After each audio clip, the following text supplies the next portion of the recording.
Aku khilafah. Aku khilafah. Aku khilafah. Aku khilafah.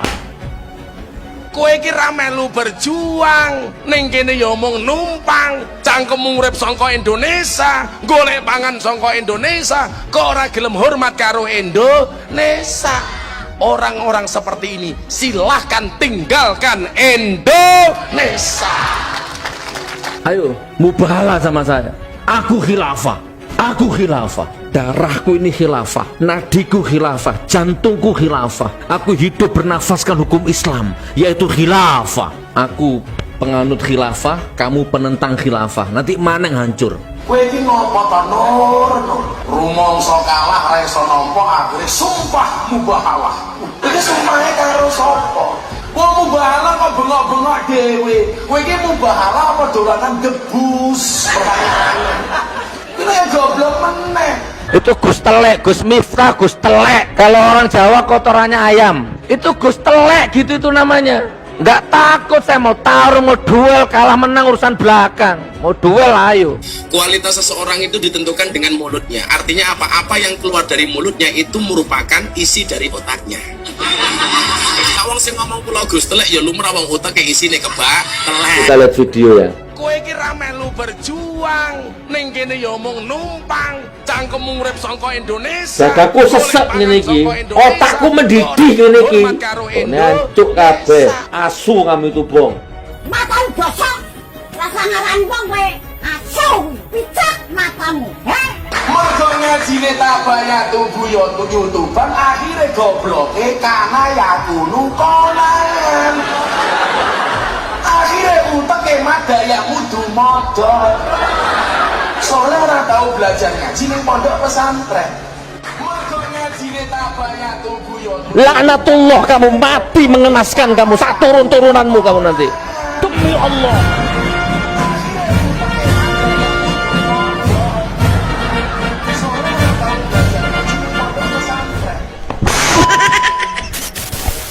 Hut, gaji kamu, tuman.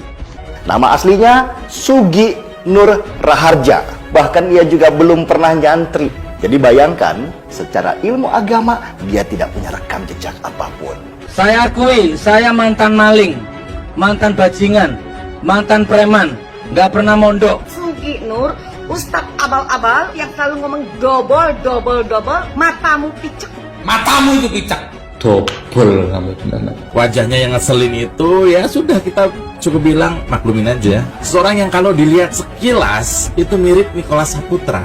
Sekilas. Saya kalau boleh milih ya Allah jadikan aku orang Arab yang hidungnya mancung, yang ganteng, yang gagah, yang bidang dada. Tapi begitu kita lihat 2 kilas, 3 kilas, 4 kilas, itu kegantengannya lama-lama terdegradasi karena faktor usia. Jancuk jaran kon niku ande. Matamu picek itu. Matamu picek kowe, bajingan kowe. Nur Sugi mencuat lagi sekarang. Penceramah bermulut kotor itu riwayat pendidikannya juga nggak jelas. Demikian juga soal pendidikan agamanya. Wong ia sendiri mengaku nggak bisa baca Quran. Saya akui, saya nggak pernah mondok. Saya nggak ngerti kitab. Mau kitab kuning, kitab gondol, kitab it, saya nggak ngerti. Emang gue pikirin. Buka surat Al-Isra ayat 176. Dengarkan. Buka ayat Al-Isra ayat 176. Kuyo goblok meneh. Sak ngerti kula Al-Isra niku ayate mung 111. Kok sing maca 176. Kula mikir sing diwaca ayat saka ngendi? Ternyata ayat hasil amandemen 212. Akhirnya Al-Isra ayate 176. Niki lah semakin ngawur. Yang mestinya menjadi contoh soal akhlak dan perilaku, Sugi ya tetaplah Sugi. Ia bukan orang sekolahan, ia tidak mengenyam pendidikan agama. Jadi jangan heran jika mulutnya tetap aja kotor. Gak masalah, matamu picek. Wanamu, keseduan apa kowe? Jodoh watur cangkem botol. Jodohe tengahé. Wani karo aku. Biar senang enak kowe. Sugi sudah menemukan formula supaya dia bisa hidup sejahtera. Sugi termasuk cerdas. Dia memanfaatkan YouTube untuk mencari penggemar. Dan dia berhasil. Penghasilan dari YouTube itu kan 30 juta, 15 juta, 20 juta. Pernah 30 juta sekali. sekarang naik 15, maksudnya sekarang naik turun 15, 20, 15, 20. Lalu di bawah 10 sana. Hanya dalam perjalanan sebagai ustadz, Sugi punya banyak kompetitor dan Sugi pun mulai mencari perbedaan dalam ceramahnya atau bahasa keren marketingnya diferensiasi. Sugi mulai berdakwah sambil mengeluarkan kata-kata mutiara yang sangat lembut didengar di telinga. Ngentot di hotel. Semangatnya lulu ngomong kotor. Tapi kalau kebiasa kalimat jorok, hendaknya dia nunda dulu untuk jadi ustadz. Karena anak kecil di kampung pun kadang-kadang ngomong jorok gara-gara dengar ustadznya begitu. Niru. Matamu asu. Pulang ya.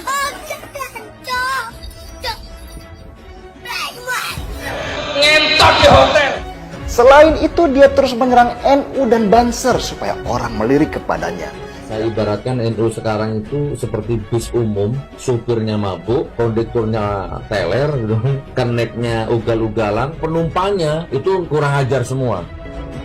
Dan pada saat Pilpres, Sugi menemukan momentum dengan menyerang Jokowi sebagai panjatan sosialnya. Jokowi itu sholatnya pencitraan, itu bukan fitnah, datanya ada. Kok nggak bisa ngimami sholat kok maksa jadi imam? Dan seperti kisah-kisah sukses lainnya, Sugi Nur pun berhasil mencapai cita-cita. Nama Gus ini aku bangun dengan darah dan air mata. Ya sebentar lagi buku biografiku keluar. Tepuk tangan.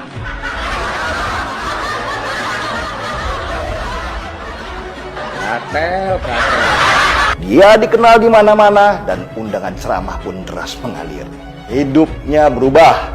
Sugi Nur mulai menjadi bintang iklan, bahkan bermain properti. Sugi Nur dengan ilmu jual obat yang dipadukan dengan agama akhirnya menjadi orang sukses dengan memiliki barang-barang mewah. Hasil jual agama ternyata bisa membuatnya hidup sejahtera dan nyaman, bahkan bisa dipamerkan.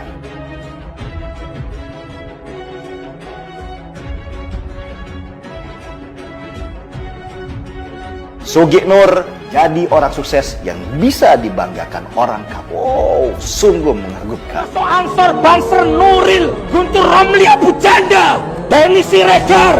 Ngentot di hotel. Kok nggak bisa ngimami sholat kok maksa jadi imam? Apa kalau bukan fitnah namanya? Bolehkah orang yang bacaannya benar bermakmum dengan orang yang bacaannya kurang benar?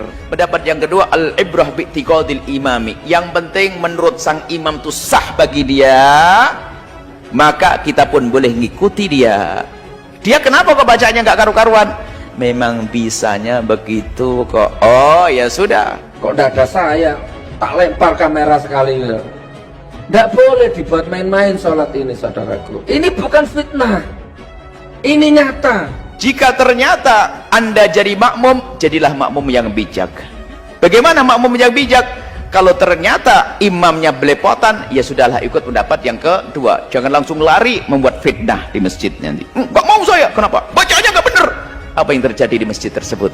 Anda punya pendapat yang kedua. Jadi Anda tidak jadi fitnah. Jelas?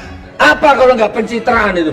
Ini bukan fitnah. Hendaknya Anda yang bijak. Jangan suka membuat kegaduhan di dalam masyarakat. Saya bukan fitnah. Kalau fitnah itu ndak ada, diada-adakan. Itu namanya fitnah. Saya ngerti itu pilihan katamu. Kalau mau jadi oposan yang benar. Jangan pakai seperti orang pengamat intelektual, tapi pilihan katanya semua adalah menyebarkan kebencian. Hati-hati. Ngabalin itu penjilat. Ini bukan fitnah. Ini nyata. Kok bisa, Gus? Karena ngabalin makan uang kenyang di rezim ini. Walaupun namanya gaji atau apapun. Karena narasi yang diksi yang selalu dipakai, pakainya kayak gitu. Kerjanya adalah nyinyir, kerjanya mencaci maki orang. Ngentot di hotel. Semangatnya lulu ngomong kotor. Tapi kalau kebiasa kalimat jorok, hendaknya dia nunda dulu untuk jadi ustadz.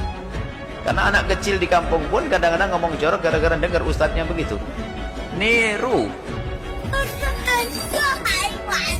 Matamu asu. Pulang ya. Matamu itu picak.